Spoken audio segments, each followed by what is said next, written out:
considérer comme une lamentation individuelle.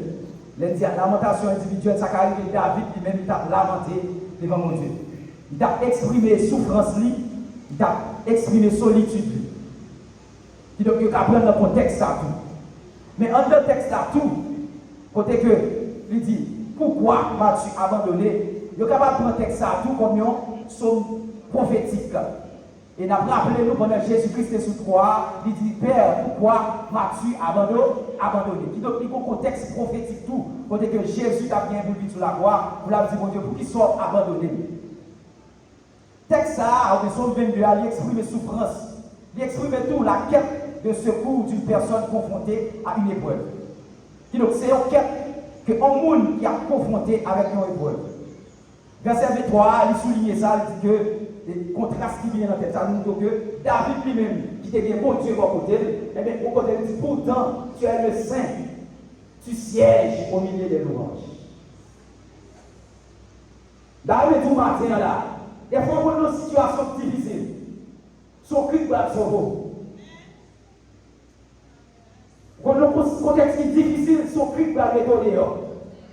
C'est ça que cri nous range, supposé pousser à l'éternel. Ça somme sans dire. Il dit pousser vers l'éternel des cris de joie pour tous habitants de la terre. Il y a des délivrance qui ont son cri pour mettre là-dedans, pour tourner là-dedans. Louange, je rappelle que définition de louange, je dis louange, c'est un acte de reconnaissance envers Dieu. Pour sa bonté, sa fidélité, son amour et ses dons. Qui donc, pour louer mon Dieu, c'est pour faire éloge mon Dieu pour sa bonté réalisée dans la route. Qui donc, le contexte qui est difficile, en plus, le monde plier sa bonté faire parce que dans une situation difficile. Ils ont calamité, ils ont qui tentent d'expliquer le passé parce que mon Dieu te font bagaille pour lui-même l'oublier parce qu'il y a un moment difficile. Mais malgré les difficultés, eh bien, quelle louange qu'on a poussé à l'éternel dans la souffrance. Il y a qui qu'on a poussé pour jouer une délivrance dans un moment difficile. Et qui ça dit des épreuves ou bien situations difficiles. Là, nous sommes actions d'éprouver quelque chose afin de vérifier la vérité, la réalité. Et dans chaque premier, le verset 3, il dit la mise à l'épreuve de notre foi produit la patience. Et si nous avons un passage dans la Bible, ou un texte dans la Bible qui traite ça, les épreuves, dans chaque premier, il est capable de parler en pile de l'épreuve. Et lui-même dit épreuve là, vous êtes capable de garder comme une situation favorable pour même l'homme de Christ. Parce que l'épreuve là, vous êtes capable nous sommes capables de garder et degré la foi en Jésus-Christ.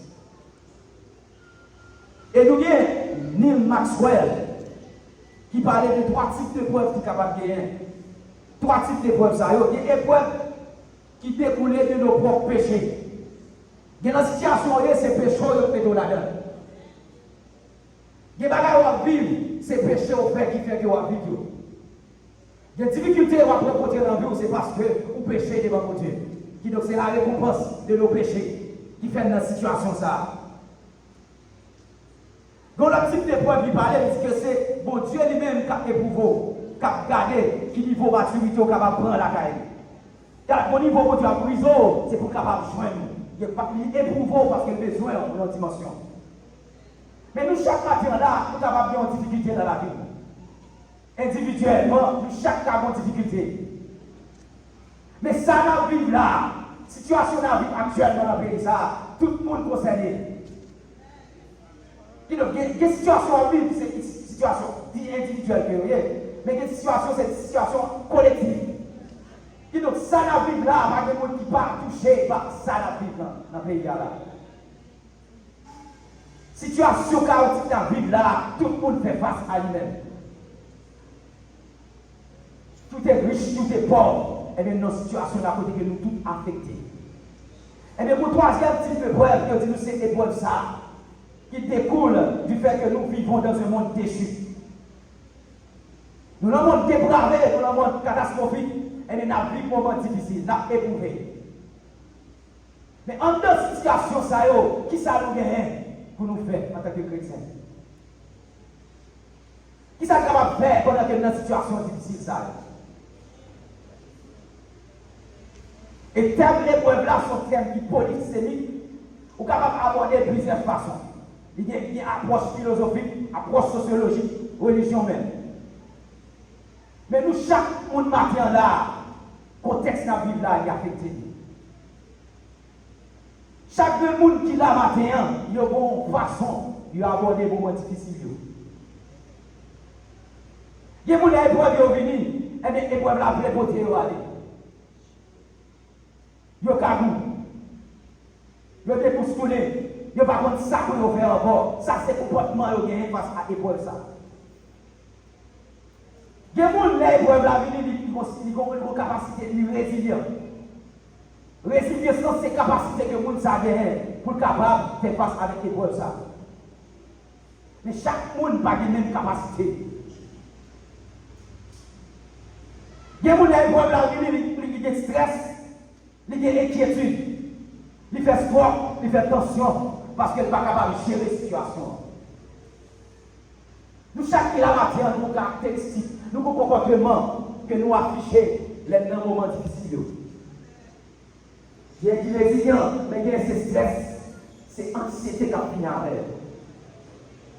Il y a des gens qui sont adaptés à la situation difficile. Il y a des gens qui disent que la situation est difficile déjà, il faut que je m'adapte pour capable vivre. Et généralement, on dit que le comportement ça, on va faire sucre, on va faire attention. Vous allez vraiment couper, mais de toute façon, les épreuves de la vie, vous pouvez faire face avec lui, vous pouvez gérer le camper. Chaque personne, mon comportement, il affiché dans une situation difficile. Et vous-même, en tant que chrétien, qui comportement va afficher dans un moment difficile. Vous-même, en tant que chrétien, qui comportement, les larmes avaient fini alors. Qui comportement va afficher? Qui sa parole l'a dit? Il y aura des temps difficiles. Il y aura des temps difficiles. Mais qui ça? Gardez la foi. Dans l'épreuve de la situation difficile, les chrétiens supposés garder la foi. Bagaille difficile, c'est vrai, mais nous avons gardé la foi parce que mon Dieu n'a pas dormi. C'est vrai que le contexte est difficile. C'est vrai que nous finir avec nous. Soit chez toi pour conseiller des gens là, ou après tu fais attention, chaque fois que tu fais attention, fais attention. Chaque fois que tu fais sucre. Parce que bagaille a pas bon pour nous-mêmes. Mais nous-mêmes en tant que chrétiens, nous sommes supposés garder la foi. Malgré les situations difficiles, nous sommes supposés garder la foi. Nous sommes supposés garder la foi. Et le texte là, ça lui a expliqué, il dit, pourtant tu es saint, tu sièges au milieu des louanges. Regardez vous marquez encore, matin, la Bible, tout ça va endurer avec mon Dieu siéger au milieu des louanges. Ça n'arrive pas à la capacité pour chanter dans le moment difficile, mais Dieu siège au milieu des louanges. Et ça quand vous pouvez pousser vos cris de louange à l'Éternel. Poussez vos cris de louange à l'Éternel parce qu'il siège au milieu des louanges. Mon Dieu siège dans le louange, ça veut dire qui ça? La présence divine de la louange. Qui donc, mon Dieu là doit adorer, mon Dieu là doit louer. Qui donc, on sait à peine capable de faire là, et mon Dieu capable de jouer avant parce qu'il siège au milieu des louanges. Pendant adorer, avoir plus de miracle capable de faire parce que présence mon Dieu là. Si siéger la vie dans l'ouange, pour ça maladie va capable de guérir. Si siéger la vie dans l'ouange, pour ça croître, on va capable de marcher. Pour qui ça coûte qui sérieux va capable d'enfanter. Car Dieu siège au milieu des louanges. Parce que des moments difficiles de finir avant car Dieu siège au milieu des louanges. C'est ça que matin, le cri va pousser, c'est des cris de délivrance pour eux, c'est des cris d'action de grâce pour eux, des délivrances pour Dieu, c'est non pousser au cri d'appel. Pas hésiter pousser vos cris de louange à l'Éternel. Parce que les situations liées sont cris pour pousser. Il y a quand on va priver, on va pas capable de prier encore, mais son cri va pousser à l'Éternel.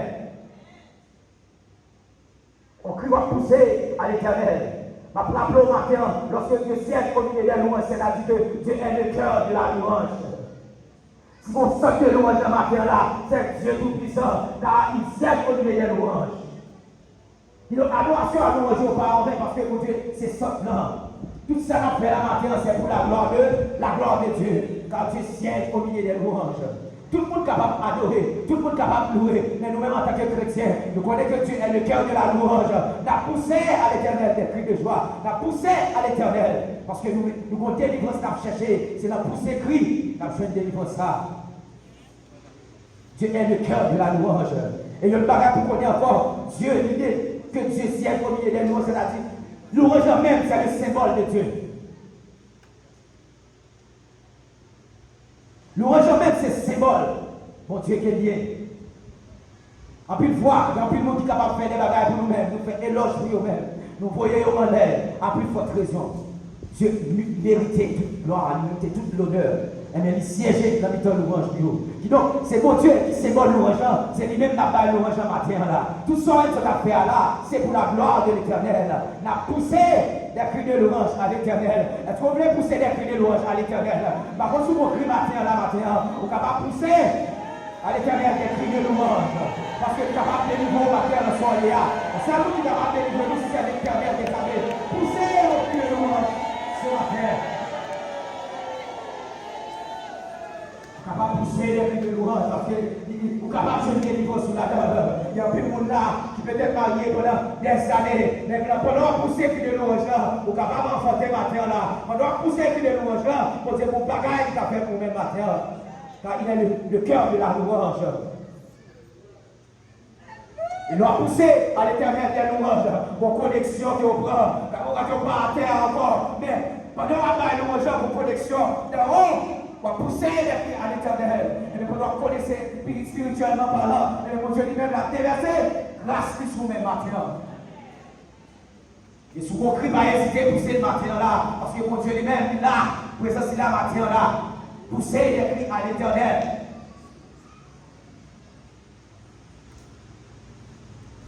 Parce que mon Dieu est monté. Donc, dans le cri de louange, mon Dieu est monté. Donc, il va nous une connexion spirituelle. Et pour le constat capable de faire, l'organe on va demander, peut-être l'infime enfanté. L'arrivée à l'hôpital, elle est 2 fois arrivée. L'arrivée dans l'hôpital là pour faire bébé. Par contre, on comprend ça, docteur a dit là. Pour pousser bébé, pour bébé à sortir, qui ça fait. Demandez pour pousser en cri de délivrance. Avant que petit arrivé à enfanté, il est supposé pousser. Et on crie à l'éternel. Combien de gens qui vont crier matin là pour pousser à l'éternel? C'est le cri de notre délivrance. Pousser à l'éternel. Nous avons campé pour pousser des cris à l'éternel. Parce que délivrance là matin là. Pousser des cris de louange à l'éternel. Car Dieu siège au milieu des louanges. C'est là la paix de la louange. Pousser des cris à l'éternel. Des cris de louange. Des cris de délivrance. C'est là la prière à l'éternel. Dieu va t'accompagner. Est-ce qu'on voit Dieu va t'accompagner? Elle va pousser à l'éternel des cris de joie, des cris de louange. Dieu va t'accompagner.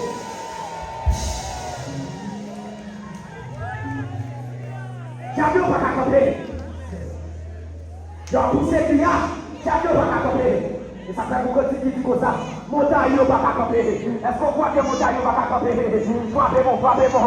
Poussez des cris de louange à l'éternel. Montagne va t'accompagner devant nous. Montagne va t'accompagner. Bataille va t'accompagner. Soyez bon pour la gloire de Dieu. Poussez les cris de louange.